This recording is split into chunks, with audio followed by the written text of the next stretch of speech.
Welcome, my young friends, and you wise adults too. Welcome, my Shishyas. That's just a beautiful old word for students of life. Tell me, have you ever felt like life is just a giant, chaotic battlefield?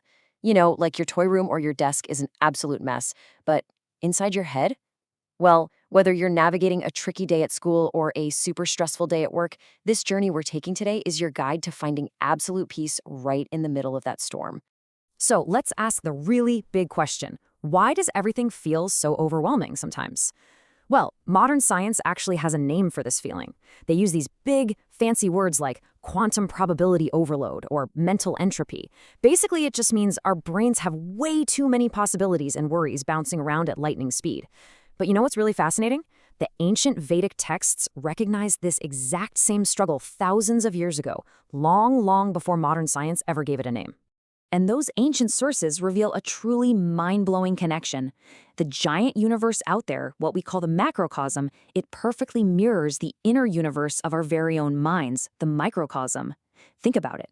Just like massive planets spin perfectly in the vastness of space, your thoughts are spinning right there inside your head. What happens way out there in the giant cosmos is literally happening right inside you too. Section 1. The Art of Letting Go. To navigate all this spinning, Chapter 18 of the Bhagavad Gita actually gives us a brilliant instruction manual for our minds. It talks about two big ideas to clear up the confusion. First, there's sannyasa, which means giving up certain actions entirely. But then there's tyaga. And tyaga, well, that is the true secret to finding peace. Tyaga means you still do your work. You play the game, you do your homework, you do your job, but you completely let go of your worry about winning, losing, or getting the perfect grade. You just focus purely on the process of doing your absolute best right now instead of obsessing over the final result. Imagine a cow wandering in a field, but it has the whole divine universe stamped all over its body. Would that cow ever stop and think of itself as the one truly doing everything, like controlling the sun and growing the grass? No way. This teaches us a really beautiful concept called akartutva bhava. It's this liberating, totally freeing feeling of realizing, hey, I am not the true doer of absolutely everything. When we realize we're just one part of a much bigger cosmic flow, we can do our work without carrying around this heavy, exhausting backpack of mental stress. Section 2. The 3 energy states. To really find that peace, the ancient sages said we absolutely must understand 3 invisible energies called gunas. And get this, they perfectly match how modern quantum physics categorizes energy states today. First up is tamas. In science, this is a low energy state.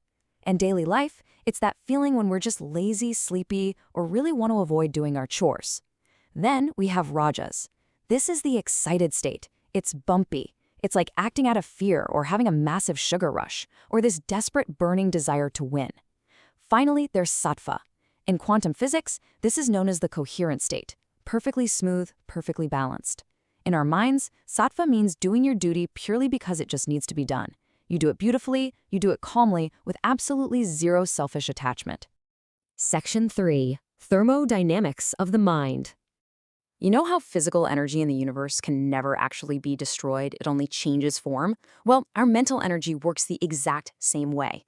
And this brings us to a really crucial scientific word. Entropy. Think of entropy as just a fancy science word for messiness. So mental entropy is that horrible, heavy feeling of high chaos, confusion, and stress. Just like a physical system in nature is always trying to find a balanced equilibrium, our minds are desperately seeking peace too. When we get way too attached, whether we succeed or fail, our messiness, our mental entropy shoots right up, and we feel incredibly anxious. So how exactly do we cool down and lower all this mental entropy in our super busy lives? Our sources outline 2 really simple steps. Step 1, accept impermanence. That just means deeply understanding that everything changes. The weather changes, our feelings change, a really tough day at school or work will eventually end. Step 2, practice mindfulness and detached action. Just do your best right now, right in this very moment.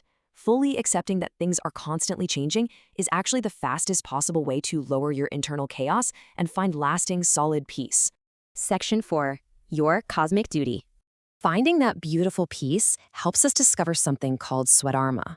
This is our unique, special role in the universe. It means every single one of us has a built-in duty based on what we are naturally good at. There is this incredibly comforting quote from Chapter 18 that says, Better is one's own duty, though devoid of merit, than the duty of another well performed. What that big old phrase actually means is you do not need to stress about being perfect at someone else's job. You don't have to be a scientist if your heart is truly meant to be an artist. Doing your own natural duty perfectly aligns you with the cosmic order, and honestly, it keeps the whole universe functioning smoothly. Just imagine a puppet show, gracefully floating along on the water.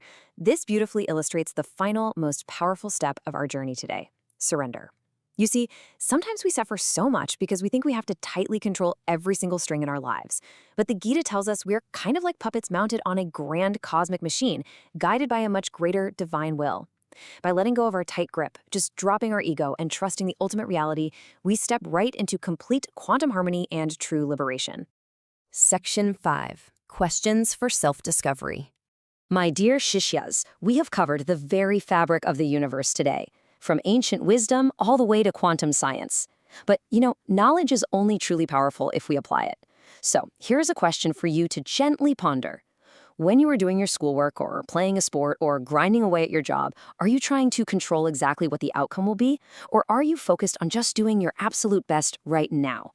Take a second to notice where you might be creating your own mental entropy by clinging just a little too tightly to the future. Next, I really want you to think about your unique place in the world. What is your swadharma? What is that one duty, that special talent, or even just an act of kindness that comes so naturally to you? Listen, whether you are 5 years old or 85 years old, you absolutely have a unique, important purpose in this vast cosmic machine. Finally, ask yourself this: how can you let go of your inner chaos and truly trust the universe today? Just remember, ultimate peace doesn't come from forcing things to go your exact way. It comes from aligning with how reality actually works. When you drop those heavy strings of control and just surrender to the beautiful, probabilistic flow of life, that is where you find true freedom. Thank you so much for walking this path with me today. Keep questioning, keep discovering, and may you find that incredible universe right there within you.